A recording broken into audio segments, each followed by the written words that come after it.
Le Miguel Caldente, c'est un paquebot qui a été construit en 1916 à Palma de Majorque par le chantier Lomparmateux. Ce sont des bateaux qui avaient été créés au début pour faire du commerce avec l'Amérique latine et qui en fait ont toujours caboté sur le littoral méditerranéen puisque l'avènement de la voile est arrivé en même temps. L'origine, c'était essentiellement du transport d'agrumes, une capacité de chargement de 90 tonnes. Mais ce sont des bateaux qui ont transporté également tout ce qu'ils trouvaient, pierre, sable, gravier et autres marchandises.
On a bientôt arrivé au port de Buisson et voilà, tout s'est bien passé.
Franchement, savoir que ce bateau va renaviguer, quand on l'a vu se décrépir, tomber comme ça, non, c'est trop magnifique, quoi.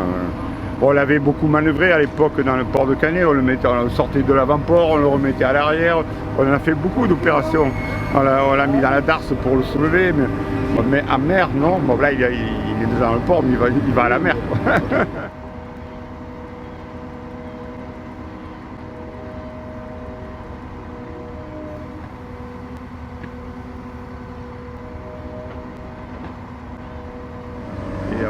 Après ils ont mis le moteur. Ils ont adapté, ouais.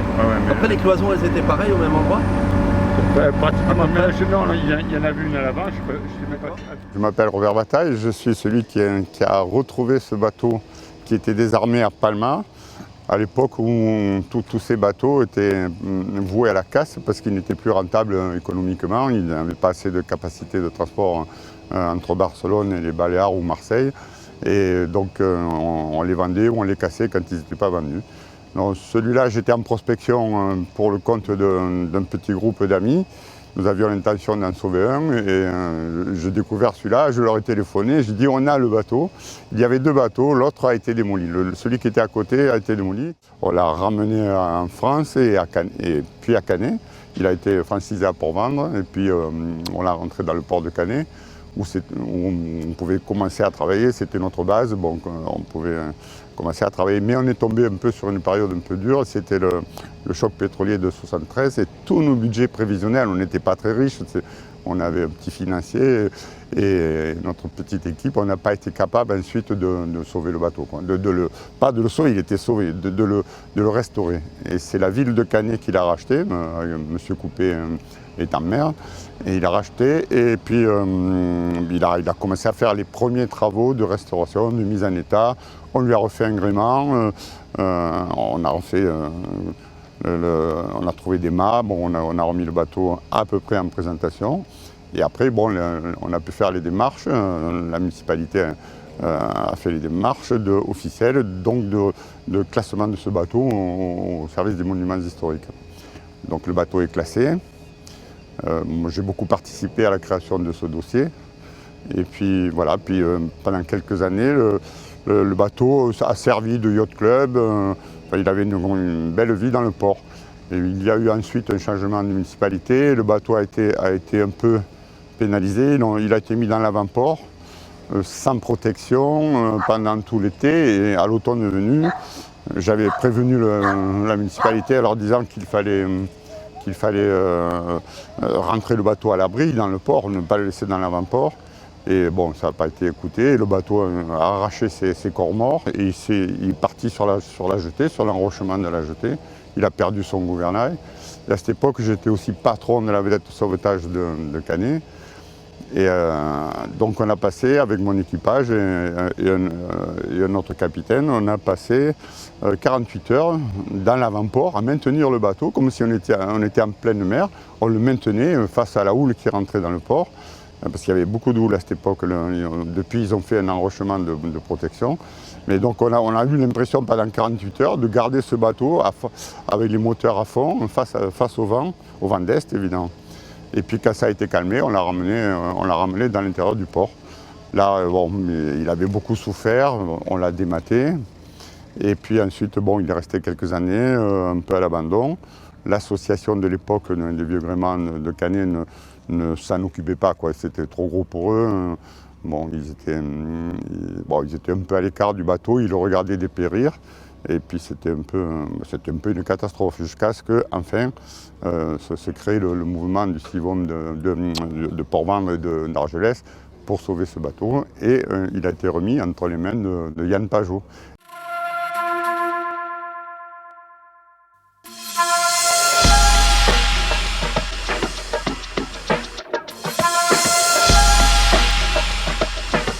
Étonnamment, le bateau n'a cessé de se dégrader à partir du moment où il a été classé. Ceci dit, s'il n'avait pas été classé, il aurait été démoli. Donc c'est quand même, malheureusement, bien qu'il soit descendu très bas, c'est un moyen de protection vital pour ce genre d'embarcation parce qu'il y en a de moins en moins. Dans des objets comme ça, vous avez le bateau et vous avez les hommes. Et derrière, le soutien de la DRAC, c'est vital, c'est un soutien qui met, je veux dire, presque plus propre, avec une écoute de tout moment des services de la DRAC et un suivi de ce qui est dit par rapport peut-être à moi en tant qu'homme de l'art et à ce que je demande. Et ça c'est très important parce que vous pouvez très vite déraper sur des restaurations comme ça, selon les personnes que vous avez en face. Et puis pallier sur des options de restauration qui sont particulières et qui sont liées aujourd'hui avec notre vie actuelle, mais qui ne coïncident plus du tout avec un bateau classé qui doit être impérativement un passeur de mémoire pour les générations futures.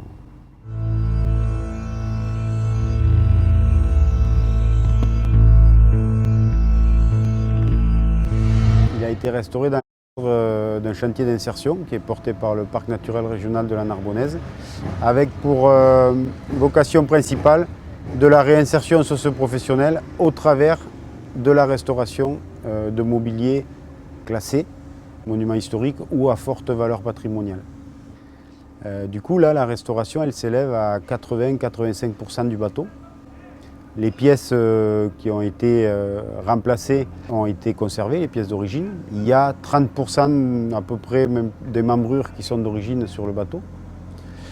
Mais ce qui est important de souligner sur ce chantier d'insertion du parc naturel, c'est qu'au-delà de l'insertion et de la restauration de bateaux, il y a aussi de la conservation de savoir-faire lié à la charpenterie marine et qu'on ne déroge absolument pas sur le mode de restauration du bateau. C'est-à-dire, ça va de la cueillette des arbres en forêt, où on essaie de respecter les périodes de coupe, les périodes de lune, au séchage naturel des bois pendant plusieurs années avant de les mettre en œuvre, à l'emploi de quincailleries spécifiques refaites pour le bateau en acier galvanisé à chaud. Donc là par exemple sur la coque vous avez 20 000 goujons qui tiennent les planches de pont et de coque. Donc c'est un travail, c'est pas de la reconstruction, c'est effectivement de la restauration, mais un bateau bois comme ça classé, et n'importe quel bateau bois, ce sont des systèmes constructifs très particuliers qui doivent rester, garder leur intégrité. Et donc c'est ce qui façonne en fait votre pourcentage de restauration sur le bateau. Le but n'étant pas de conserver des pièces d'origine, mais de redonner de la cohérence à ce système constructif pour que le bateau derrière puisse à nouveau être exploité. Et c'est très important parce que le projet d'exploitation sur des restaurations comme ça du bateau, in fine, c'est ce qui va pérenniser la vie du bateau. Ce sont des bateaux qui ne supportent pas d'être figés et qui ont besoin de naviguer pour, entre guillemets, s'auto-entretenir. Voilà. Et donc, en amont de toute restauration, je dirais presque le projet d'exploitation final est plus important pour la pérennité du bateau.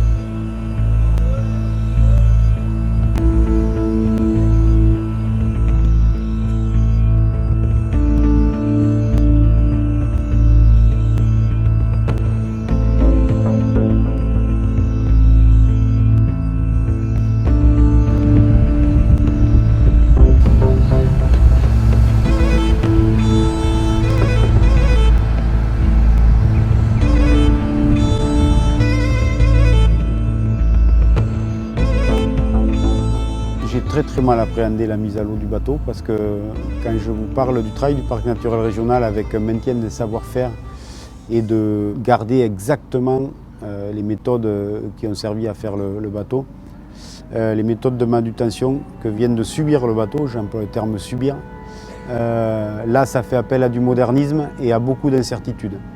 C'est-à-dire que ces systèmes constructifs de ces bateaux doivent être manipulés d'une certaine façon, doivent être calés d'une certaine façon. Et là, le bateau, ce n'était pas le cas. Donc c'était vraiment des incertitudes, notamment sur le transfert sur flotteur.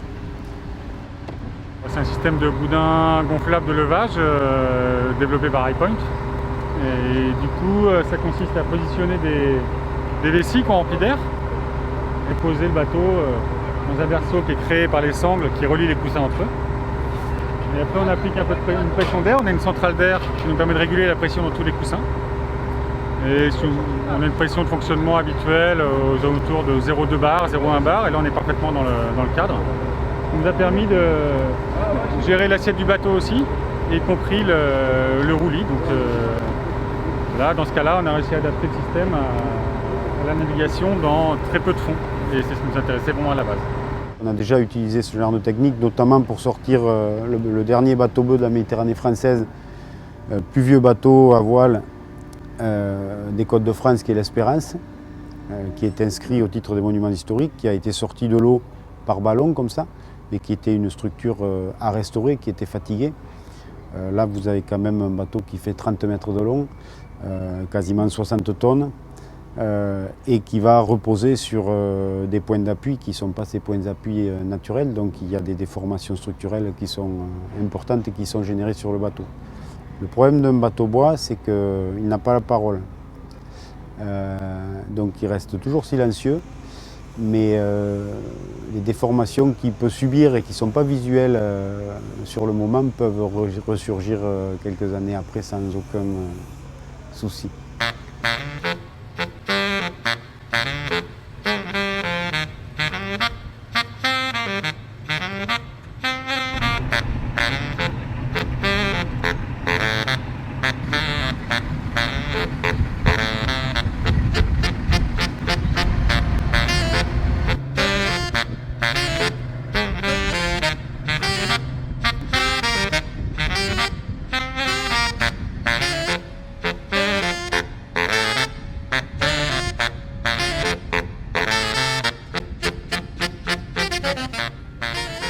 Au début, ça a été un peu laborieux, le temps de trouver comment se régler par rapport au bateau. La première manœuvre qu'on devait faire, les sangles en fait, elles ont été coincées par les boudins, du coup on n'a pas pu tirer dessus. Donc il a fallu passer par au-dessus. Et là, après, le temps de se régler et de marcher, au départ, j'arrivais pas à l'emmener en marche avant, donc j'ai essayé plusieurs réglages, j'ai beaucoup galéré, je pense qu'on va le voir. Et après, j'ai tout inversé, je me suis mis en marche arrière. Et là, à partir de là, j'étais beaucoup plus manœuvrant et c'est passé comme une lettre à la poste.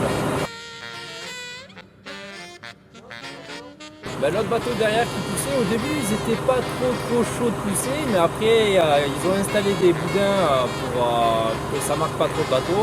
Et à partir de là, on a gagné en vitesse. Parce que bon, je pense qu'on était à un peu moins d'1 km/h. Et là, on a dû, au final, on était à 1,6.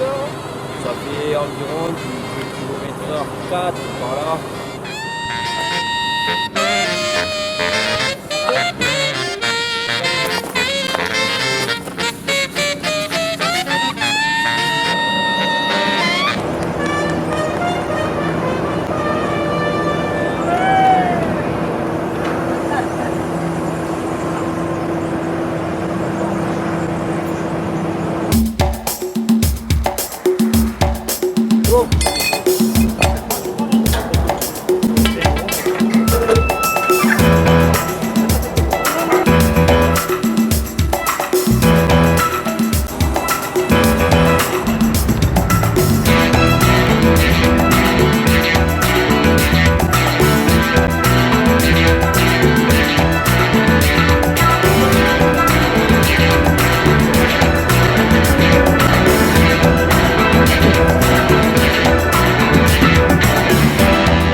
Ça s'est très bien passé, heureusement.